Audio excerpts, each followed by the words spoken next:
আসসালামু আলাইকুম। দ্বিতীয় বিশ্বযুদ্ধের সময় হিটলার বাহিনী তথা জার্মানির নাৎসি বাহিনী ইহুদিদের উপর ব্যাপক নৃশংস হত্যাকাণ্ড চালায়। পুরো ইউরোপে ইহুদি জাতিরা তখন আর নিরাপদে নেই। ইউরোপ থেকে দলে দলে ইহুদিরা ফিলিস্তিনে আসতে শুরু করে।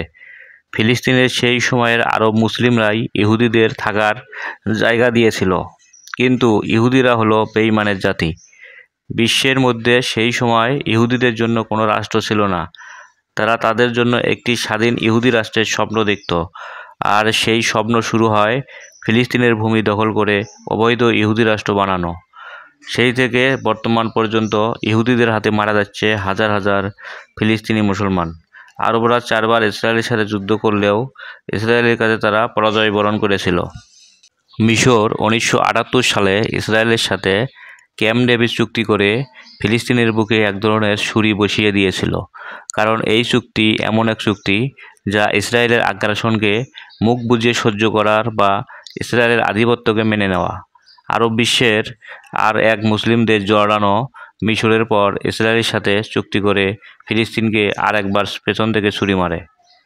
ইসরায়েল রাষ্ট্র হবার পর থেকে ফিলিস্তিনবাসীর উপর হত্যা, উচ্ছেদ, নির্যাতন, নৃশংস এমন কোনো অপরাধ নাই যা তারা ফিলিস্তিনিদের উপর করেন নাই।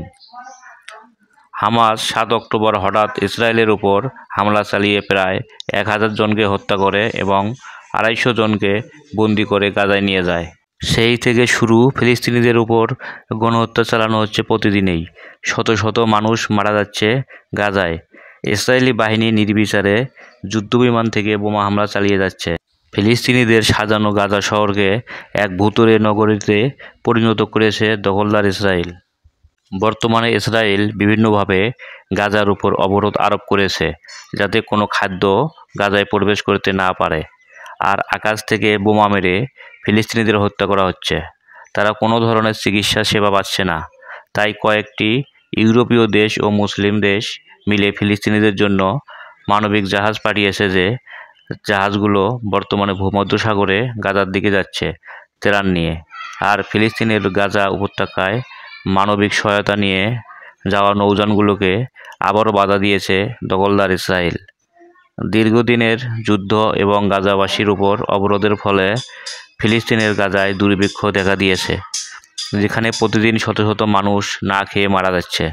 এদিকে ত্রাণ বহরের নৌযানগুলোকে ইসরায়েল বাধা দেওয়ায় আন্তর্জাতিকভাবে ইসরায়েলের উপর ক্ষোভ বাড়ছে। ইসরায়েলি পররাষ্ট্র মন্ত্রণালয়ের পক্ষে বলা হয় যে গাজামুখী নতুন ত্রাণবাহী ফ্লোটিলা গাজা উপত্যকায় সরাসরি প্রবেশের অনুমতি পাবে না। তাদের দাবি, নৌযানগুলো হামাস নিয়ন্ত্রিত এবং এর আড়ালে মূলত হামাসকে সাহায্য করাই হচ্ছে মূল উদ্দেশ্য।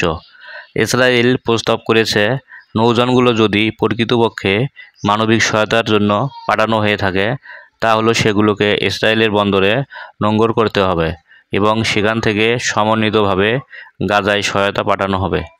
আন্তর্জাতিক সংবাদ মাধ্যম বিবিসি জানায়, গ্লোবাল সমুদ ফ্লোটিলার আয়োজকরা জানিয়েছেন তাদের এই উদ্যোগ মূলত মানবিক।